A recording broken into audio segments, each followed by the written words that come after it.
Okay, so I think we'll get started. We've got a great webinar today. Hello, everyone. My name is Marcy Marr, and many of you know me as the Kootenai Connect manager for Kootenai Conservation Program. However, I'm here today with my CMI board director hat on. And CMI, or the Columbia Mountains Institute of Applied Ecology, welcomes you today. And I'm joined today also with Kendall Benish, my colleague from Kootenai Conservation Program, or KCP. And CMI and KCP have joined forces again this year to present the 10th season of CMI's CRED Talks, the Columbia Region Ecological Discussions, and KCP's 12th Winter Webinar Series. And we'd like to acknowledge that the region in which we work is the unceded homeland of the Sinixt, Secwepemc, Tunaka, Syilx, and Okanagan peoples who've stewarded and cared for the land, water, and wildlife here since time immemorial. I now like to invite you to use the chat feature to introduce yourself and make your own land acknowledgement to let us know whose territory you're zooming in from today. This season of webinars explores the theme of lessons for the next chapter of restoration and stewardship. We're featuring 5 speakers who will discuss this theme from different perspectives, reflecting on key lessons from their careers in ecological restoration, land stewardship, and ecosystem monitoring, and emphasizing important insights that can and should inform future restoration efforts. This year's series is financially supported by Okanagan Nation Alliance, Tech, Ecoscape Environmental Consultants, LGL Limited, as well as KCP's program funders. To kick things off today, Dr. Stewart Rood, Professor of Biology and Environmental Science at the University of Lethbridge, will share insights from his decades of experience working in riparian and cottonwood restoration in southeastern BC, Alberta, and Montana. He'll be discussing their ecology and adaptations and describing successful restoration applications to hydro dam operations. And I'll introduce Stewart in more detail in just a moment. As introductions and acknowledgements are flowing in, I'd like to tell you a little bit about CMI. We're a nonprofit society and an association for people working in the various fields of ecology. We provide professional development opportunities in the form of conferences, courses, and webinars that address everything from field and data science research techniques to complex land management conundrums. Our website is the best place to learn more about CMI and contains great resources such as proceedings documents and talk recordings from all of our major events. And now I'd like to pass it over to Kendall Benish from KCP. Thank you, Marcy. My name's Kendall Benish, and I'm joining you on behalf of Kootenai Conservation Program, or KCP. And we're a diverse network of close to 90 land and water conservation and stewardship groups, federal, provincial, and local governments, First Nations, land trusts, agricultural producers, and educational institutions who all contribute to conserving our region. The purpose of KCP's partnership is to cooperatively conserve the biological diversity and naturally functioning ecosystems of the region through land conservation and stewardship, and to generate the support and resources needed to advance this effort, which includes building technical knowledge and expertise through webinars like this. We're excited to be hosting this webinar series again with CMI. I would like to give an additional thanks to our program sponsors, without whom we wouldn't be able to support this type of work. Now, just a couple housekeeping details from me and we'll get started. This webinar is being recorded and will be posted within a week to both CMI's event webpage and KCP's Winter Webinar Series webpage. We'll have a Q&A with Stewart at the end of the presentation. Please use the Q&A function in your Zoom toolbar to add a question into the queue, not the chat bar. And we'll do our best to make our way through them at the end of the presentation. So you should all see that little Q&A button down there. You'll also notice in there that there's an upvote button in the Q&A after each question. If there's a question that you'd like to see answered, please use that feature. And back to you, Marcy. Okay, thanks. So I'd like to welcome Stewart Rood as our speaker today. Following studies at the universities of Alberta, Calgary, and Toronto, and fellowships in England and Norway, Stewart has been a professor of environmental science at the University of Lethbridge for 4 decades. His research focuses on riparian ecosystems with analyses of woodland ecology and river hydrology. He has worked with agencies across Western North America that own and operate dams to provide functional flows that balance environmental conservation and economic outcomes. Welcome, Stewart, and I'll now turn it over to you. Thank you for that generous introduction, Marcy. I'll go ahead and start sharing if that's okay.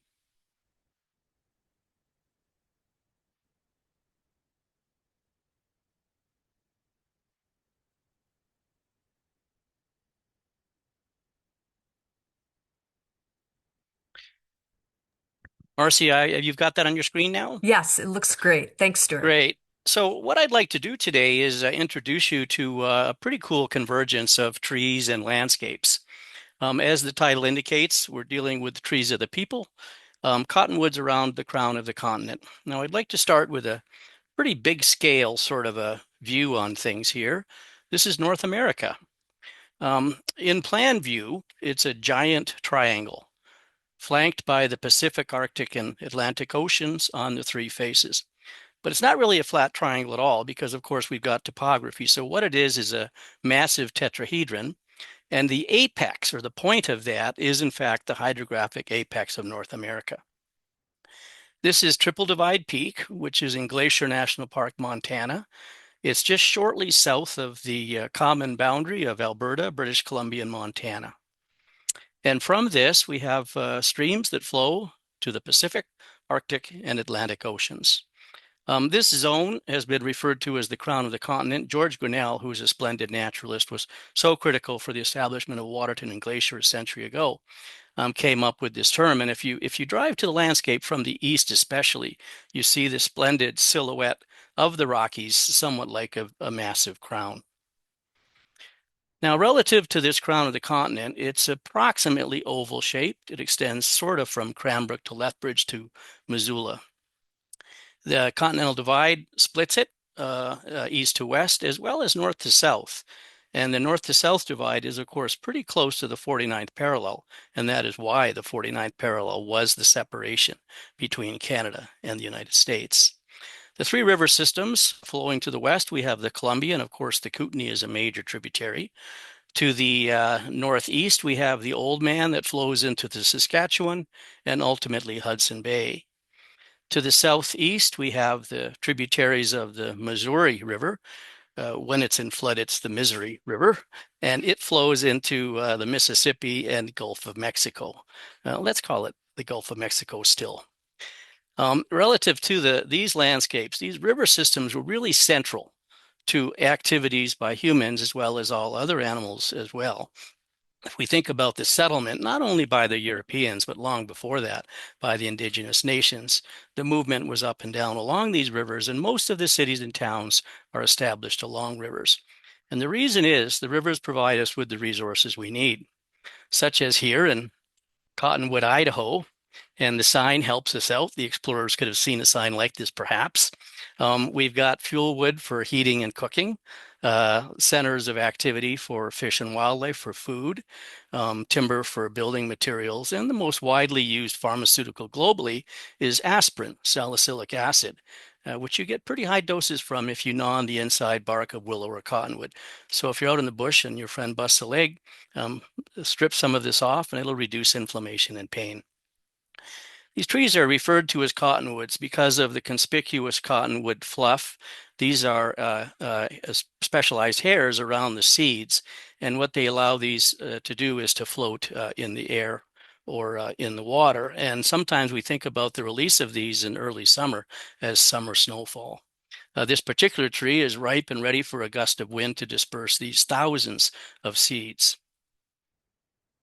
Relative to the naming, these are the trees of the people. And so the genus is Populus, which is people. And the basis for this is the Europeans, like the North Americans, involved the development or the settlement of most of the towns and cities along rivers. And they were not in the canyon zones, but instead the broader valleys and those alluvial floodplains were ideal for settlements. We have a painting by Claude Monet, Le Peuplier, there, and that's actually the French or European black poplar. The Roman Empire planted Lombardy poplars along the thoroughfares to recognize their landscapes or their ownerships. Now, relative to the poplars, there are two general categories. Aspens, which I'm sure most of you are very familiar with, are the upland trees.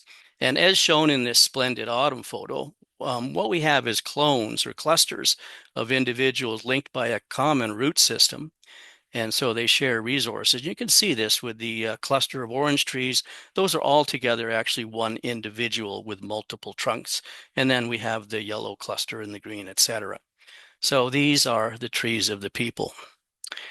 Relative to the values of the cottonwood forests or the ecosystem services of these forests, cottonwoods provide the foundation for a woodland community. And so they support and allow for the occupation by other plants, both in terms of the trees and shrubs and understory layers. And these provide the richest habitats for birds and other wildlife in our regions. The trees have extensive root systems which stabilize the banks, reducing erosion, altering sedimentation, and in fact, having a major influence on channel form and channel dynamics. The cottonwoods and willows contribute dramatically to the aquatic ecosystem. In fact, the food web is largely dependent on the leaf and branch litter from these. So this really provides much of the carbon that provides the basis for that. And they also provide shade and shelter. Cottonwoods are really good at utilizing water and removing nitrogen and phosphorus, nutrients, as well as contaminants. And interestingly, they're very good at absorbing pharmaceuticals in water, which is quite difficult for our water treatment plants to remove. They're also centers of activity for us. So if we think about our parks and protected areas, a lot of them are in the river valley zones with cottonwoods. We like them for wildlife, for viewing, for bird watching, aesthetics, the list goes on. They also provide shelter in our favorite locations during rough weather for livestock grazing. But of course, we have the challenge there of riparian management, balancing things such as livestock grazing and reproduction of these trees. A few photographs of some of the plants or animals you'll see. We've got a pair of bald eagles right across from our place every winter. They're right across from our house right now along the Elk River. Porcupines are great. They spend the winter often up in the trees, gnawing on the bark. Occasionally they fall off, which is actually a substantial cause of mortality of porcupines. And beavers, of course. You might not know that there's another mammal that climbs up the trees. And it turns out that, in fact, the nutrients provided by the developing seed pods are really rich. A splendid study by Wilson et al. In Alaska indicated that, in fact, for the fast-growing phase of young black bears, these somewhat sort of like grape clusters of developing seeds are very nutritious. Here we have 5 young black bears up in a black cottonwood tree near Fernie. It's a splendid photograph. And if you go on the web, if you look at YouTube and stuff, there are a few videos having these black bears climbing up branches. And of course, they tip over and occasionally the trees break and the things come tumbling down. They always run away, so hopefully they don't get hurt. But it's quite interesting and something you might not think of. But if you spend enough time looking at cottonwoods, you will see this. These are the 5 different primary poplar species of North America. In the upper right, I'd mentioned the trembling or quaking aspen, and this might be the most widespread tree on our continent. The other 4 are the cottonwoods. So these are the riparian trees, starting from the left. That darker leaf is the black cottonwood, Populus trichocarpa. I've got its distribution in blue, so it occurs in the Pacific Northwest, extending down to California. And it occurs in landscapes that are somewhat wetter. To the north, in pink, we have the balsam poplar, which is very closely related, very similar in form and function. It occurs in the boreal region right across Canada, quite widespread in our country. To the east and especially southeast, we have the plains or prairie cottonwood, Populus deltoides. Its leaf is in the lower right, and it's somewhat triangular, hence the name deltoides. And finally, a tree that is less common, less understood, the narrow-leaf cottonwood, Populus angustifolia, is literally narrow leaf. It's commonly mistaken for a willow. And willows and cottonwoods are the two different genera for the Salicaceae family, and so they're somewhat related. And this poplar or this cottonwood is kind of an intermediate between cottonwoods and willow, at least relative to the functionality. Now, what's interesting is these four cottonwood species originate from the four ordinal directions, moving up and down the river systems, converging again in the crown of the continent. So it's a really interesting area. And so we think about a center for activities of animals, but also of plants. This is a really rich and diverse woodland. This is Cottonwood Park, just south of Lethbridge. In the distance, we have Glacier and Waterton. From Glacier, we have the St. Mary River that flows in our picture to the left, and the larger Oldman from Waterton to the right. And this is where they're converging to Fort Whoop-Up, which now is Lethbridge. This woodland has at least 3 and possibly 4 of the cottonwoods that we have in this region. So it may be the most diverse poplar forest anywhere. But in fact, it's even more diverse than the 4 species because they interbreed, they hybridize. We can recognize the hybrids by intermediate forms. And so if we looked at the parental leaf shapes, the hybrids are pretty much exactly in between. Now, when we think about hybrid poplars, we might think about these fast-growing trees. Hybrid poplars are the fastest growing trees in temperate regions around the northern hemisphere, very popular for wood production, fiber, and fuel, North America as well as Europe and Asia. And I've got a picture there from our collections in the University of Toronto Faculty of Forestry years ago. And that leaf of a hybrid from a French and American hybridization, these leaves are the size of dinner plates. And you can look at the growth rate of this cross section. It's just extremely fast-growing trees. Another view on the bottom, we have a sequence of lines from Riney Statler, University of Washington. On the left, we have the hybrids. These are from the deltoides and black cottonwood, and on the right we just have the black cottonwood types. And you can see the difference, even though the environment is the same, the dramatic differences in growth rate. We refer to this as hybrid vigor or heterosis, but it's not all good. We also have something called hybrid breakdown, and it's certainly the case, and in fact, it's commonly the case, that the broader the genetic range is for these hybrids, the more vulnerable they are to pests and disease. We refer to this as hybrid breakdown, and in this particular branch, we have these bud mite galls. They're somewhat like cancerous tumors. And so hybrid poplars grow really fast, but they are also prone to these sorts of things. They've been referred to as the James Dean of the tree world, live fast and die young. Now, when I came back to southern Alberta and the Crown of the Continent region after spending a bit of time, okay, in Toronto, it was nice to come home. What I started to do was collecting natural intersectional hybrids. And as I did this, what I found is that there was an enormous variation in the condition of the riparian cotton woodlands along different river systems. This is the St. Mary River again. It drains Glacier Park, Montana. This particular area includes hybrids of the narrowleaf and black cottonwoods, quite nice, really nice paddle. This is just north of the border from Montana into Alberta. There is a dam downstream from this, and below the dam, we have a view that's in the lower photograph. This is called Box Canyon. It's a really pretty little canyon, a really nice paddle, but the cottonwoods have collapsed. And in the upper right, I show you a plot of the abundance of the cottonwoods over a half century from 1950 to 2000, where you can see the dramatic decline. And the reason for this is drought stress. And so the water was removed. This is the largest irrigation complex in Canada. And so from the reservoir, the water is removed for irrigation agriculture. But we were interested in these trees and particularly the survivors. So we went out and studied them and clonally propagated them. And lo and behold, there was a surprise because the survivors are predominantly male. So like us, members of the willows and poplars are dioecious. They're separate individuals that are male and female. And it turns out that females are more vulnerable to drought stress. This is a concern if we dewater a stream relative to the use for irrigation or with climate change, which is also increasing aridity. And the problem is if we lose the females, we lose the seed source for the next generation. As we undertook these studies, it wasn't all bleak, and we came up with an idea.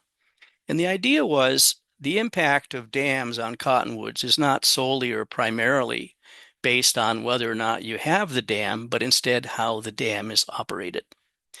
And as we studied a few different dams and operations, we came up with a concept called ramping. And the point here is that high flows happen. After the high flows, naturally there's a gradual recession as the system dries out. In contrast, with a dammed river, often the operators want to cut back the flow as quickly as possible to reduce that challenge or hazard. Now, we'd suggested that is a problem, and you've already had the flood crest, and so you've already had the biggest flow. You're not going to have any more flows. And so what we'd suggested is that operators should try to mimic the natural recession through this gradual recession. We built some model devices to find out what the rates should be, and it turns out that the seedling roots of cottonwoods can elongate at about an inch a day. 2.5 centimeters a day. So that became our target relative to the recession rate. 1955 was the flow of record for the Old Man through Lethbridge, and it was convenient. We'd already had some studies that were released. The mayors of Lethbridge and Medicine Hat suggested to the premier, look, the group at U of L think that if you ramp, there might be some benefit. Let's give it a try. We were pleased that the premier and minister said, yep, go ahead. And so the three major dams, and one of them is the Old Man River Dam, quite controversial. There it is in the picture, as well as the Waterton and St. Mary. And these were ramped to mimic the natural recession of an inch a day, and did it work? There were thousands upon thousands upon thousands of new cottonwoods along hundreds of kilometers of river valley following this.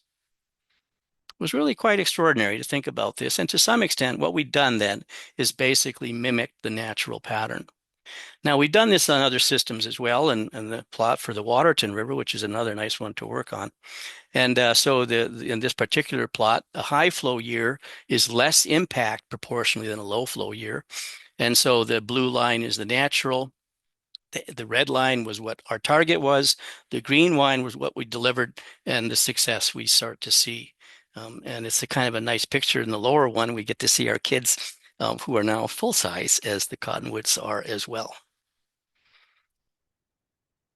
Coming into the Kootenay region, I can tell you another story that's a good news story, and it's an interesting one. And so the Kootenay River has a major dam on it, the Libby Dam. This is near Libby, Montana. And so this is about an hour south of Fernie. It creates a reservoir, Lake Koocanusa Reservoir. And this dam was completed in 1972, and it was allowed by the Columbia River Treaty. The Columbia River Treaty required the construction of 3 dams in Canada, Mica, Keenly Side, and Duncan, and it permitted the construction, or rather the completion, of the Libby Dam project in Montana. This dam is actually owned and operated by the U.S. Army Corps, so it's not bound by the terms of the treaty as the Canadian treaty dams are. The Canadian treaty dams especially are operated with a very narrow range of objectives, and particularly flood risk management, primarily for the American cities downstream, but also hydropower generation. Now, related to that function, you can think about Mica Dam and the massive Kinbasket Reservoir that extends between Golden and Valemont. It's huge, and it holds a lot of water, and that water is being released right now. It goes through turbines at Mica Dam and then downstream through Revelstoke Dam. used to go through turbines. It might still at Kingsley side. I'm not sure if they're functioning presently, but it then goes through about a dozen dams in the United States that also have turbines. And so by storing water in the headwater in Canada, basically what you've got is a massive battery storing potential power that can be released when it's needed in midsummer. So from the engineering point of view, from the economic point of view, this made sense. Unfortunately, the economic impact was devastation. And so in this photograph, I've got Koocanusa Reservoir. The upper picture is how it often looks in July and August, which is kind of fortunate timing because that's when people want to recreate on the reservoir, and it's somewhat lake-like. Koocanusa is very popular, warm, clear water. It's pretty large. It's about 160 kilometers, about half in Montana, the other half in BC. It's about midway between Cranbrook and Fernie. But through the winter, it's drawn down for these two functions. One is to release water for power generation, but at the same time, what it also does is draw down the reservoir, providing vacant capacity to absorb the flood peak. The result is this lower view is in April. It's tragic. It's a landscape that is, if we had something called ecocide, this is pretty much what it would be. And one can imagine that prior to the flooding of this, prior to the clearing of this, this would have been extraordinary relative to the black cottonwood forests. This is a broad valley in the Rocky Mountain Trench. They're braided channels. It would have been just quite something. I've seen aerial photographs and some ground level photographs, but I'm sure that they really don't give me a full appreciation of the richness that we lost with that flooding. The Columbia River Treaty was enacted with a 60-year time frame, which recently expired. And so there was consideration to renegotiate and modernize the treaty. And both the Americans and Canadians, and certainly the other related groups, and especially the indigenous nations and the American tribal nations, are in somewhat agreement that maybe we can do a bit more. Rather than this narrow, too objective, let's add a third leg to the stool, ecosystem function. And this is not just for the natural ecosystem, but it's also for the human element as well, related to socioeconomic sorts of aspects, indigenous culture values, etc. So if we think about what happened with respect to Libby, it provides a case study that to some extent is promising and might be applicable to some extent for the other three treaty dams. In the upper graph, what I have in blue is the natural hydrograph. Low flow in the winter, increasing with the spring melt, increasing steeply as the melt accelerates and also spring rains, peaking in June, and then gradual recession through July and August and lowering back to the next winter. Now, this particular hydrograph is an average of a couple of decades, and so no individual year is quite that smooth, but it's a pretty predictable function that we call a naval regime or a snowmelt dominated hydrograph. For the first 2 decades after Libby was in place, the operations were like red. It was deliberately operated to completely attenuate the spring peak, and it's a whopping big reservoir relative to the Kootenai and Elk rivers that flow into it. And thus it's capable of absorbing the whole peak. The water is released in the winter for power generation, and so to some extent you invert the hydrograph. High in the winter, low in the summer. This caused problems for the natural organisms that occupy the riverine ecosystem. One in particular was the Kootenai River white sturgeon. This is endemic. It's separated from the other white sturgeon in the Columbia system by Bonington Falls between Nelson and Castlegar, which were impassable. And so this fish then evolved separately or diverged and became a separate genetic population and strain. The only place it occurs is in the Kootenai system, occupying Kootenai Lake and spawning in Kootenai River, primarily between Creston and Bonners Ferry. Following the implementation of Libby Dam, reproduction ceased. It already had been dramatically reduced due to overharvesting, habitat impacts, pollution, lots of other things as well. But the final impact was Libby Dam. And if the impact is partly operation, maybe then operation could change to provide some benefit. The white sturgeon, the Kootenai River white sturgeon, was listed as endangered. The American Endangered Species Act is really powerful.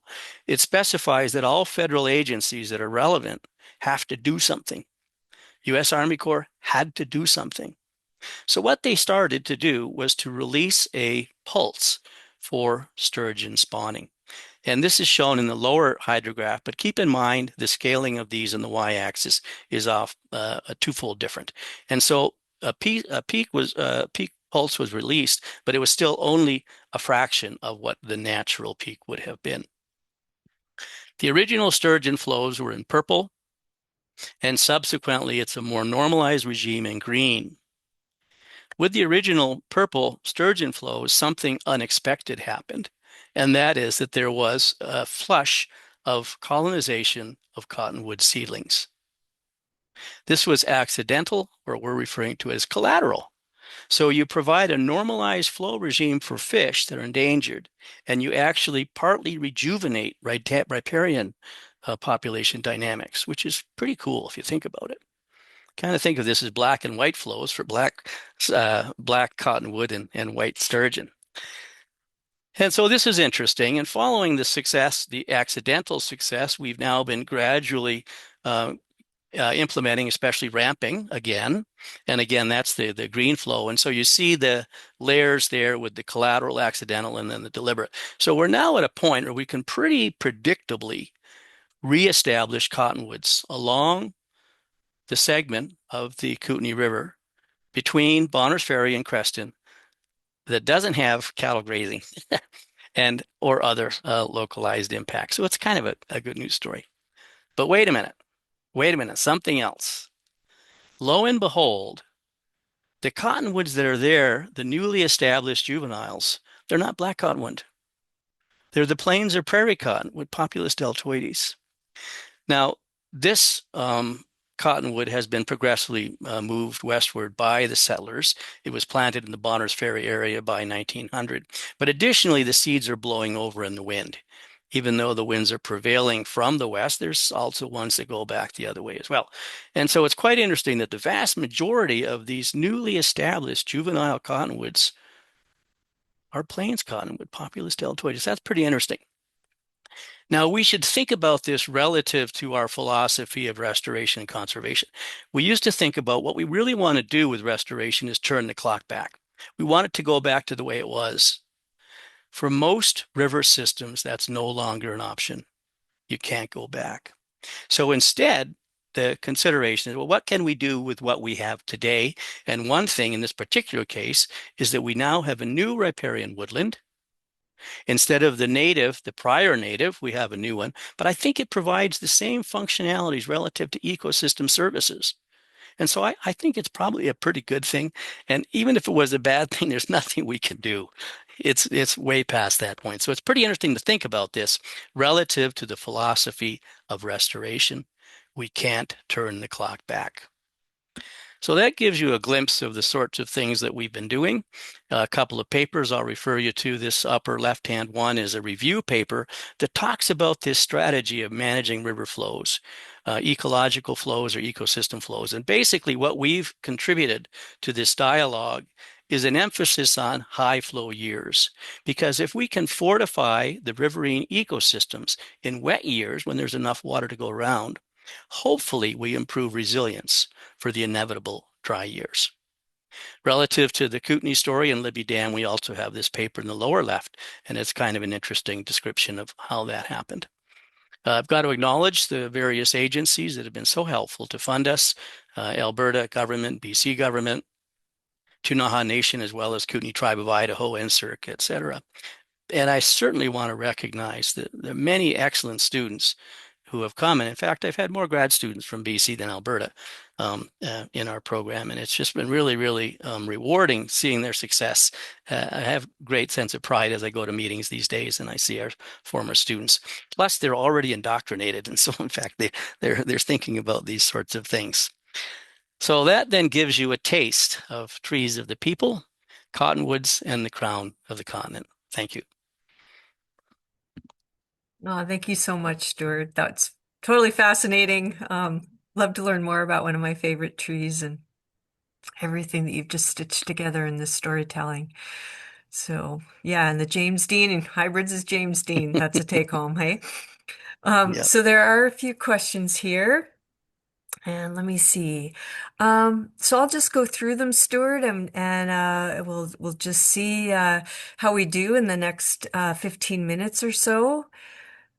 The first one here is when you mimicked the natural river fluctuation resulting in thousands of cottonwood regen, did many of these trees persist? Um, uh, yes, there are still lots and lots, and we've probably gone from millions to hundreds of thousands. So proportionally speaking, the majority die. But if you think about it, in those densities that you see, you end up with in the order of hundreds of seedlings per square meter in our inventories. Whereas the size of a tree is big. And so if you only have one per 100 square meters, 10 by 10, you're probably still doing pretty well relative to closing the canopy. So excellent question. And yes, indeed, the majority of tree seedlings die naturally, and the majority of them also died with our environmental flow regime.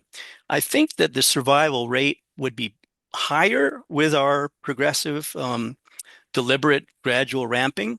Because, if you think about the thing, and we can actually use the dams as a tool um, to Mm, provide a more gradual recession than would naturally occur. And I might suggest that as we're losing our snowpacks and things like that, we might need to think more about what we can do with our dams and storage reservoirs relative to environmental enhancement.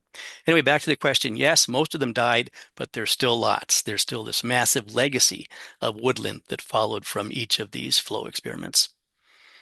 great. Okay, here's another one. Could the turnover from black cottonwood to deltoides have something to do with differences in water stress tolerance moderated by changes to average sediment size that result from sediment capture by dams? Wow. Wow, what a great question. Okay. So, yes, indeed, the sediment regime has dramatically altered, but to some extent, what you have downstream from a dam is coarsening because the the material settles in, all the sand settled in, and so you end up with clear water that's being released, and so that's hungry water, which then has a greater capacity. So, in fact, zones downstream from dams tend to be coarser. But the other thing about it, with respect to in that question or comment, there was a thing about changing over time. It's likely, I think, that the different conditions today might be more favorable for deltoides. It's partly related to the sediment regime and profile, but I think it might also be related to climate change. And so if we think about warming temperature, increasing aridity, those are conditions that probably favor deltoides. And so it might well be the case that in this situation, climate change is actually driving this element in a way that some might regard. We don't want to call it positive, but it's something that for that particular plant, it's enhancing it. Great question. Great. And here's a related one, maybe. Do cottonwood need exposed mineral soil to germinate? And how can recruitment be restored in regulated rivers that attenuate the scour that generates exposed soil where development has now encroached into the floodplains, like the Nechaco River? Oh, another great question. What a wonderful audience we've got. So yes, indeed. So the cottonwood seeds are tiny. They're just these tiny little things, about a millimeter to 2 millimeters in diameter. And so they don't have a lot of stored reserves, and so they are not competitive. Cottonwood seedlings do not compete with established vegetation. So there must be a barren site, preferably mineral. Okay, and so sands are ideal. And so, yes, if there is a attenuated flow regime that allows for encroachment of upland or transitional vegetation into the sand and gravel bars, you will not have cottonwood establishment. And so part of the requirement of cottonwoods for floods is, in fact, the physical geomorphic disturbance that creates these new barren colonization sites. Relative to a stabilized system, one can provide some physical excavation to actually provide this. On the Truckee River in Nevada, we did this. We actually went in with an excavator to provide barren sites, and it worked, sort of. Um, it's stopgap sort of a thing, but it's a possible thing. But yes, indeed, if you have encroachment, you exclude cottonwood colonization. Okay. And this person is wondering if you could speak to recruitment and survival of cottonwoods in unregulated rivers like the Upper Duncan versus downstream regulated systems. Okay. So Duncan's a great story. Um, so the Upper Duncan is pretty cold, pretty cool, somewhat interesting. I'm more familiar with the Duncan that was flooded by Duncan Reservoir. It used to be Duncan Lake, and of course, the zone upstream from that would have been a splendid wetland zone that would have been extraordinary. But what's interesting about the Duncan is that downstream from Duncan Dam, the operators, BC Hydro, actually implemented an environmental flow regime. And the intent was to enhance cottonwood recruitment. We followed that up. Mary Louise Polson was really the one who led this, and it was a pretty interesting study. What we found is that that system was already in pretty good shape, and the reason for it is that the Lardo is free flowing and joins immediately below Duncan Dam. And so the Lardo contributes to the sedimentation and dynamics that's essential. And so in that particular case, you have a recovery of the geomorphic processes and the ecological processes by the inflow of a substantial tributary. The question is a bit more about the Upper Duncan. If they're thinking upstream from Duncan Reservoir, I guess I'm less familiar. I've been up there, but not a lot. But the Lower Duncan, below Duncan Reservoir, is a pretty interesting case study. Okay. And here gets to your conversation around ramping. Did you find that ramping was most important in a particular season for cottonwood propagation? Okay, so that's something I hadn't mentioned, and probably I should. So these cottonwood seeds are only released in a very limited um, interval. And so generally, the cottonwoods, the maturation, so we have pollination and then maturation, ripening. Again, we've got these grape lake clusters that the black bears are eating anyway. And so they release the seed typically in early to mid-June. And that is the time when naturally you have your post-peak recession. So there has been this natural convergence of the or coordination of the timing. So cottonwood seed release naturally occurs after the standard time of the peak. Now, it turns out that there's something that goes on maybe a little unusual in the Kootenai system, and it's really kind of cool. And in fact, it was discovered by Brenda Herbison on the Duncan. And that is that cottonwood seed release is promoted by a rain event. And so if you have a rain, it's the warming right after the rain that leads to the final ripening and release of the seeds, which again is ideal because then they're going to land on a wet site. So anyway, naturally the cottonwood seed dispersal period is very limited. They're tiny seeds, and so they only have a few weeks of viability. Okay, so if you think about cottonwood seeds, it's exactly the opposite of coconuts. Okay, they're tiny and they don't last very long. Awesome. Thanks. Um, so here's a question I've been wondering too. Do you think cottonwood riparian zones are at risk? And if so, beyond changes in dam flows, what would you suggest are important ways we can restore cottonwoods along rivers and streams, either direct or indirect actions? So, relative to impacts on riparian woodlands and cottonwoods included, we have direct clearing, okay, and so we clear zones for pastures and crop fields and towns and roadways and like so. The direct clearing, we need to think about this, okay, and so if we have areas that are healthy and intact with natural woodlands, we should think twice about harvesting them or clearing them, okay. But the other thing is in Western North America, dams and water withdrawal is probably the second largest impact. The largest impact is livestock grazing. And so cattle especially, and sheep as well, but especially cattle, they're much more abundant. Um, they browse, okay. A lot of the ungulates love cottonwoods, okay. And if you have a cottonwood that goes down in a park, then the elk come storming towards it and stuff. It's like candy for them. But anyway, so cattle grazing is a problem, and it turns out not only to be browsing, but the trampling is a big deal, and something called pugging, which is the perforation of the sediments, especially on that wet stream bank, eh? And what we've been to sites with extensive colonization. We go in there, we're measuring, we come back the next day, and it's zero because the cows have been let in. And as they are pugging through that surface, all of the seedlings are uprooted and die. So the biggest single impact is livestock. And in Alberta, there's a splendid program called Cows and Fish. It actually is a spinoff from another splendid program in Montana, Paul Hansen's program down there. And basically, what it tries to do is develop grazing management strategies, not strategies that exclude livestock, but instead strategies that manage livestock. And so it's rest rotation, off-stream watering, X, Y, and Z. So I would say your biggest single target would be livestock management. And then number two is, I would say, dam operation, and we're working on that. And again, the other thing is the direct clearing for the various uses that we have. Yeah. And so getting back to the first part of that question, is this an ecosystem that's at risk and one that should be top of mind for our area? Yeah, so Bob Jameson did some really, really good stuff. And what he was dealing with is mapping cottonwood zones. And there's actually a relatively limited number of really healthy, intact woodlands. One is the Lardo. I think the Lardo is splendid, okay? The elk is in pretty good shape.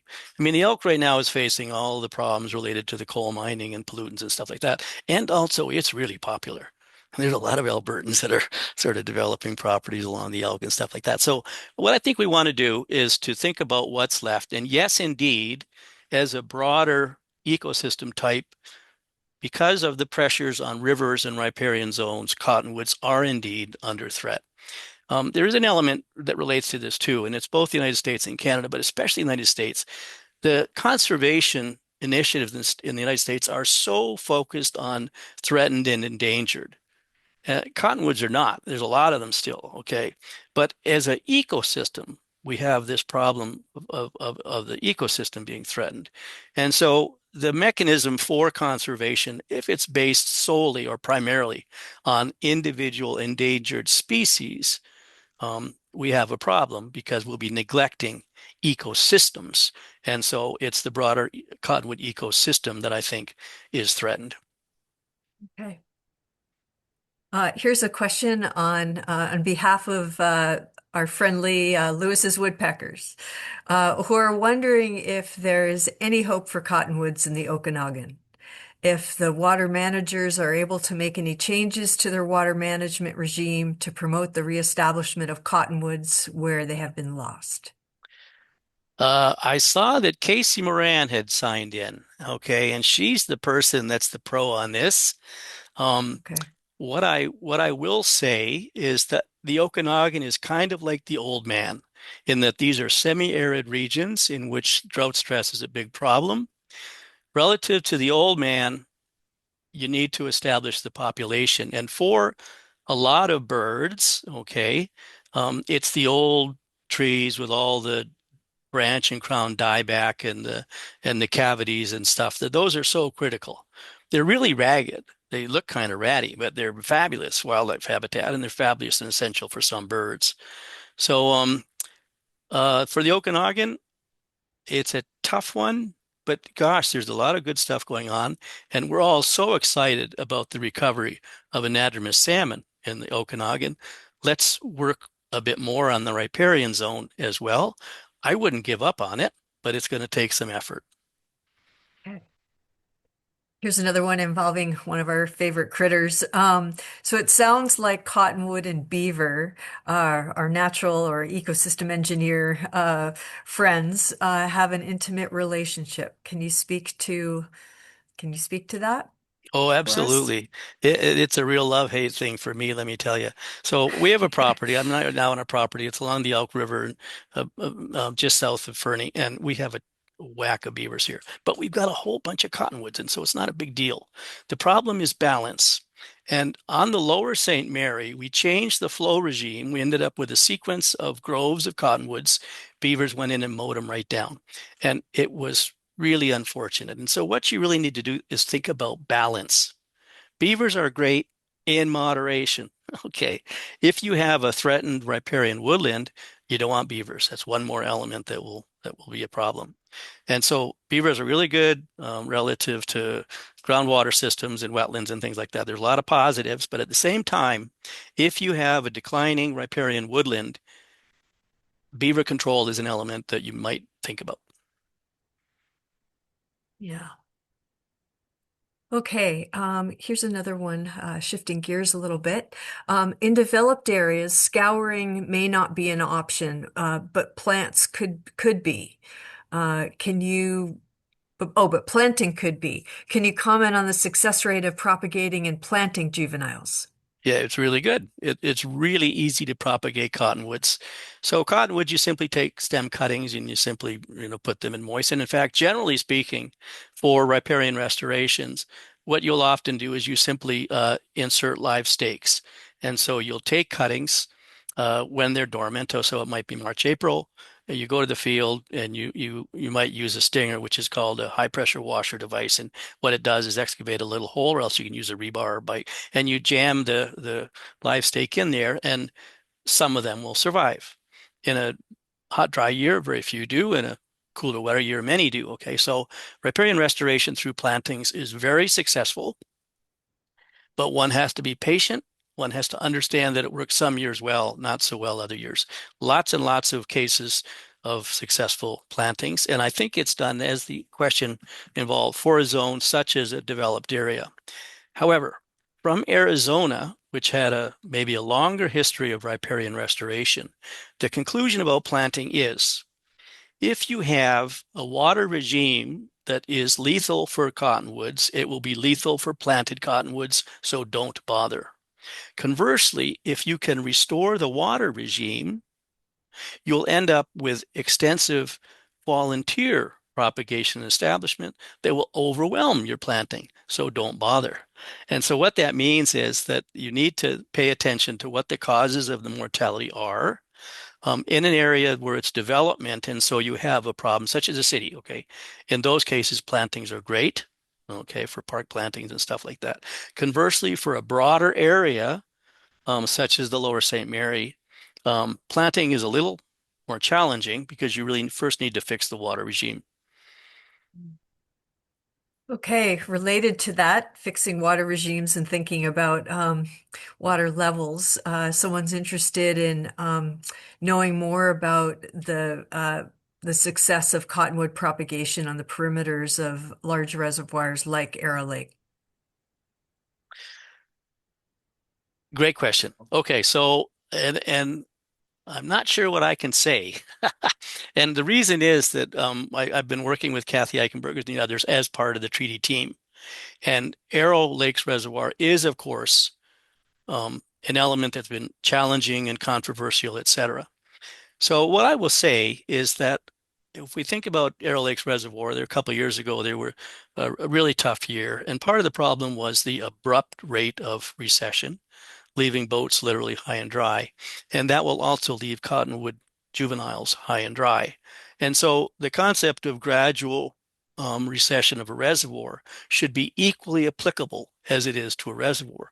We have a concept for the treaty ecosystem restorations. We call it FRW, floodplain, riparian, and wetland. I'm not sure if Craig Itzig might be online, but he's really the guru on this. But what it is seeking to do is to deliver water regimes for reservoirs such as Arrow that will indeed allow for the establishment and survival of cottonwoods, of willows, of dogwood, and the list goes on.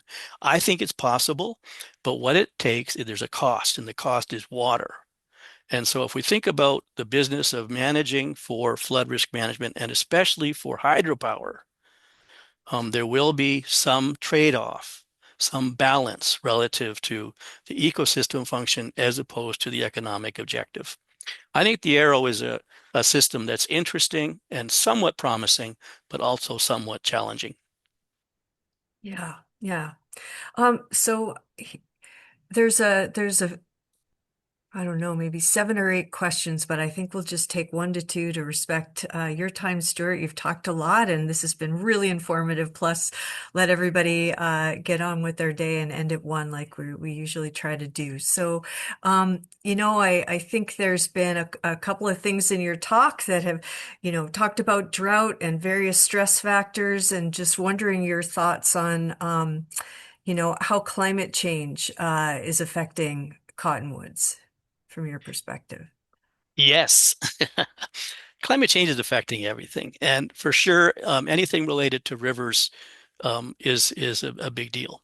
I think, and we've done some studies on this, I think that what we might expect along a number of river systems, both free-flowing and regulated, is a narrowing of the riparian woodlands, the extent. So I'm hopeful that we'll still have that diversity, but the aerial extent might be declining as a result of the generally increasing aridity with climate change.